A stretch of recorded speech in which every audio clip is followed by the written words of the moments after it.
నాందార్ రంగరాయ శక్తివేల్ అంటూ సింబు ఒక పెద్ద బజ్ తీసుకొచ్చిన సినిమా ఈ మన తగ్ లైఫ్లో అసలు హీరో కమల్ హాసన్. అయినా కూడా ఏంటంటే ఇతగాడు చెప్పిన డైలాగు బాగా పాపులర్ కాబట్టి సింబు ఏదైనా మెరుపులు మెరిపిస్తారా, కమల్ హాసన్ నాయకుడిగా మరుదనాయకంగా వల్లివేల్ నాయకన్గా ఏం చేశాడు ఈ సినిమాలో అనేది ఆసక్తికరంగా ఉండటానికి డైరెక్టర్ మణిరత్నం ఏం చేశాడు.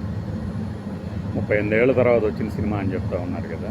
అయితే వాళ్ళ కాంబినేషన్ గురించి హడావిడి, మనము కమల్ హాసన్ గారి నటన గురించి పొగుడుతాం, కానీ ఆ సినిమాల్లో పసలేనప్పుడు అర్రే మళ్ళీ పసలేదు కదా అనుకుంటాం.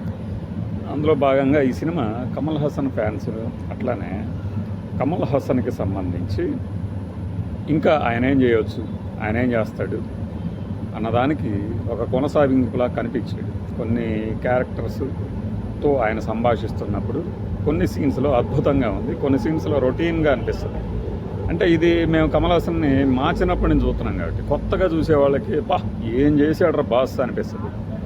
అట్ ద సేమ్ టైము అదే ఫీలు సింబు విషయంలో కూడా. కథ నేను చెప్పదలుచుకోలేదు, ఆ తగ్ లైఫ్ అంటేనే అర్థమవుతుంది కదా.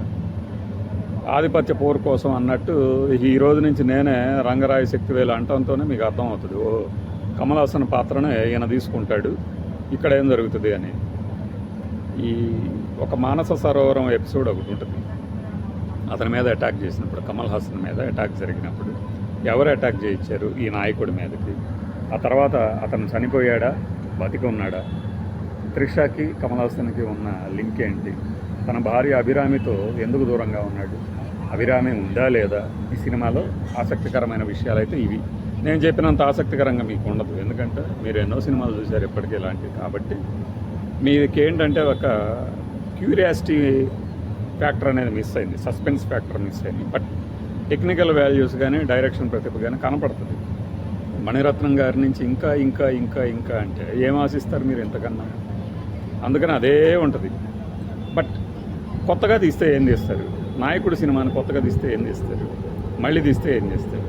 ఇప్పుడు రీమేక్ చేస్తే అన్నప్పుడు మన సినిమాలని మనమే రీమేక్ చేస్తే ఎలా ఉంటుంది అనడానికి ఈ తగ్ లైఫ్ అనేది ఒక ఎగ్జాంపుల్. ఇలాంటి ఒక సినిమాని కన్నడలో నేను రిలీజ్ చేయను అని చెప్పడం ద్వారా ఆయన బోల్డ్ డెసిషన్ తీసుకోవచ్చు, కానీ దీనివల్ల కన్నడ నాట ఒక గొప్ప సినిమాని మిస్ అయ్యారని అయితే అనుకోరేవారు. ఇంకా ఏఆర్ రెహమాన్ తాలూకు బీజిఎం అనేది ఒకటి మిమ్మల్ని హంటాడుతూ ఉంటుంది. భలే పదం ఆడే కదా నేను, హంటింగ్, వేటాడటం, హంట్ ఆడటం బాగుంది.